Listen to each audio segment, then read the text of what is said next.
Assalamualaikum warahmatullahi wabarakatuh. Apa kabar anak-anakku semuanya? Semoga semua dalam keadaan sehat walafiat dan selalu dalam lindungan Allah Subhanahu wa taala. Anak-anak, kita sekarang kembali belajar pelajaran pendidikan agama Islam. Kali ini kita sudah masuk bab 9. Dalam bab 9 ini menerangkan tentang Allah Maha Suci yang disebut Al-Quddus. Al-Quddus ini termasuk Asmaul Husna. Asmaul Husna jumlahnya ada 99. Salah satu diantaranya adalah Al-Quddus ini.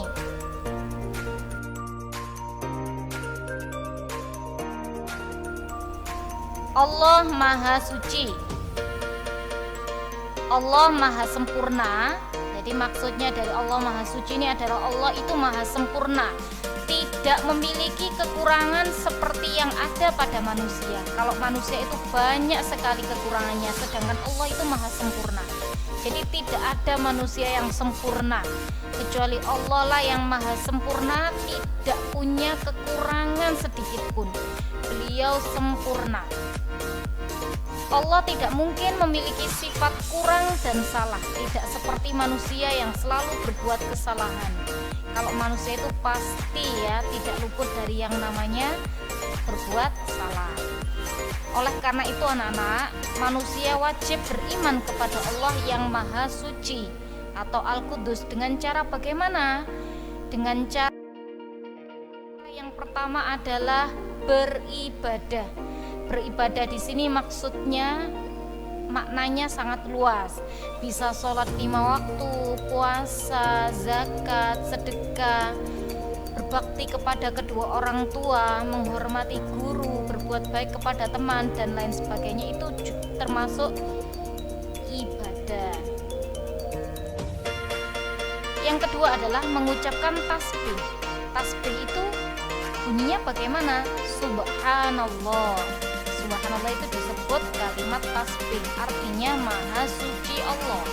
Yang mana biasanya lafaz subhanallah ini kita baca selesai sholat, dalam zikir selesai sholat, dan dibaca sebanyak 33 kali. Biasanya kan yang kita baca tidak hanya tasbih saja, ada tasbih, tahmid, dan takbir. Subhanallah, alhamdulillah, Allahu akbar. Itu kan biasanya kita baca setelah selesai sholat itu sebanyak 33 kali. Yang ketiga adalah membersihkan hati dari sifat-sifat tercela dan perbuatan dosa. Ini juga termasuk cara kita meyakini bahwasanya Allah itu Maha Suci dengan cara membersihkan hati dari sifat-sifat tercela. Contohnya, membersihkan hati kita dari sifat dengki, marah, dendam, dan lain sebagainya. Itu juga termasuk salah satu cara kita meyakini atau mengimani bahwasanya Allah itu Al-Quddus, yang artinya adalah Allah Maha Suci. Yang keempat adalah membersihkan badan dan pakaian dari kotoran dan najis. Tidak hanya hati saja yang perlu kita bersihkan, melainkan badan dan pakaian juga perlu dibersihkan. Karena apa anak-anak? Allah mencintai manusia yang bisa menjaga kesucian dan kebersihannya.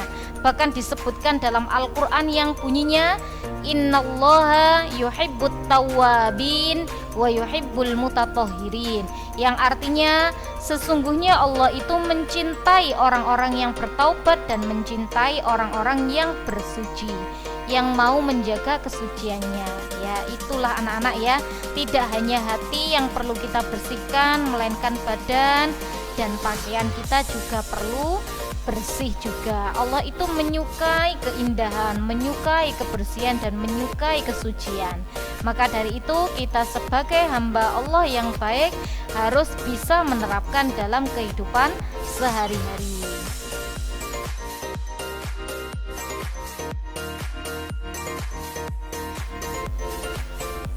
Yang perlu anak-anak ingat,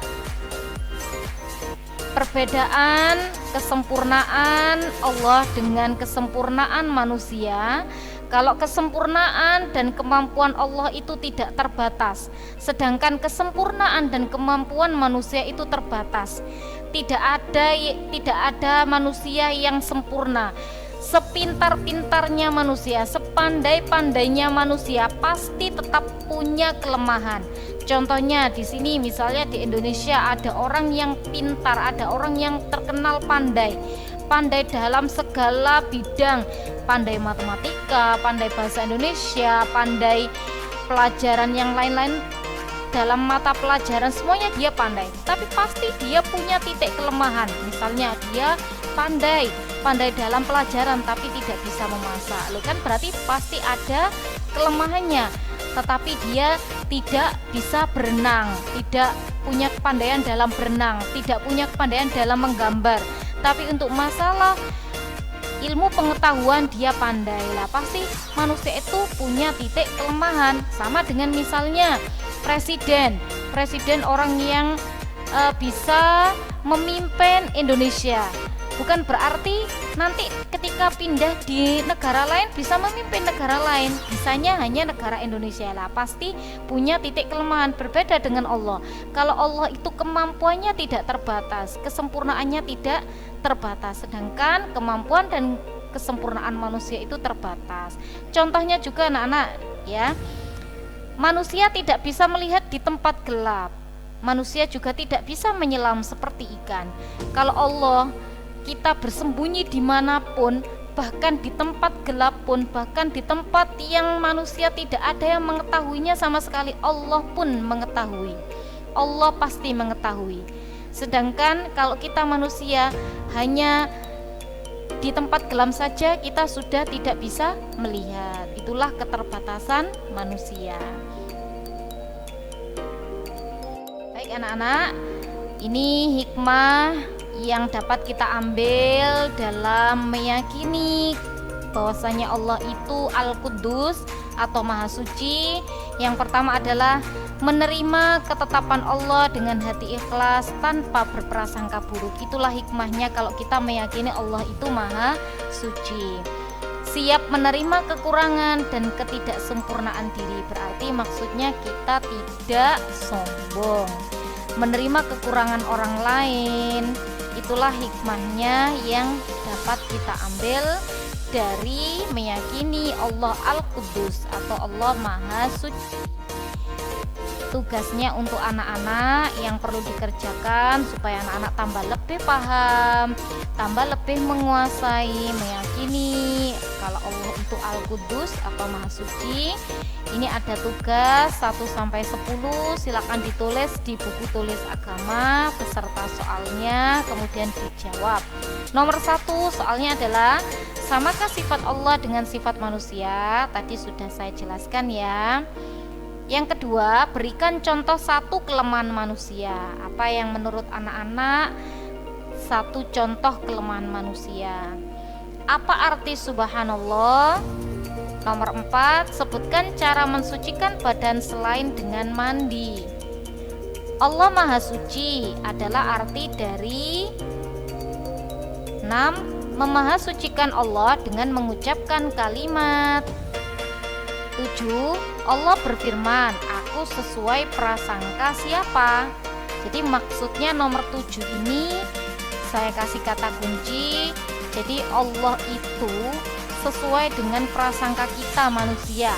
Contohnya misalnya kalau kita berprasangka buruk kepada Allah, kita berprasangka buruk kepada Allah, ya Allah, saya kok selalu diberi ujian, selalu diberi cobaan, kenapa sih? Apa Allah ini tidak sayang kepada saya? Lah, itu berarti Allah nanti ya tidak sayang kepada kita. Jadi kita harus berprasangka baik kepada Allah, jangan sampai kita berprasangka buruk. Misalnya juga kita diberi ujian ya, kita diberi takdir oleh Allah misalnya tidak naik kelas. Ya, tidak naik kelas. Kenapa sih aku kok tidak dinaikkan kelas? Kenapa aku kok ditakdirkan tidak naik kelas? Kenapa? Berarti apa saya ini memang saya ini ya tidak disayang Allah. Berarti Allah ini memang pilih kasih ke saya. Loh, berarti bisa-bisa nanti Allah ini pun juga akan pilih kasih kepada kita karena kita berprasangka buruk kepada Allah. Jangan sampai kita berprasangka buruk kepada Allah. Kita harus berprasangka baik. Misalnya, kok kita diberi takdir tidak naik kelas, atau mungkin nilai ujian jelek, nilai ulangan jelek. Ya Allah, kenapa ya saya nilainya kok jelek, ulangannya jelek, terus saya kenapa kok tidak naik kelas? Oh, mungkin saya ini karena kurang belajarnya. Allah menakdirkan saya tidak naik kelas supaya saya lebih giat belajarnya. Lah, itu adalah salah satu contoh berprasangka baik kepada Allah. Nomor 8, Allah tidak mungkin bersifat titik-titik. Ini sesuai dengan Al-Qudus ya, Al-Qudus yang saya terangkan tadi. Nomor 9, manfaat badan bersih adalah titik-titik. 10, Allah Subhanahu wa taala mencintai orang yang bagaimana, yang berjiwa bagaimana, seperti yang saya terangkan tadi dalam sebuah ayat Al-Qur'an. Itu yang perlu anak-anak kerjakan. Semoga anak-anak bisa menjawab semua pertanyaan dengan baik dan benar. Saya akhiri, sampai bertemu kembali dalam pembelajaran selanjutnya. Wassalamualaikum warahmatullahi wabarakatuh.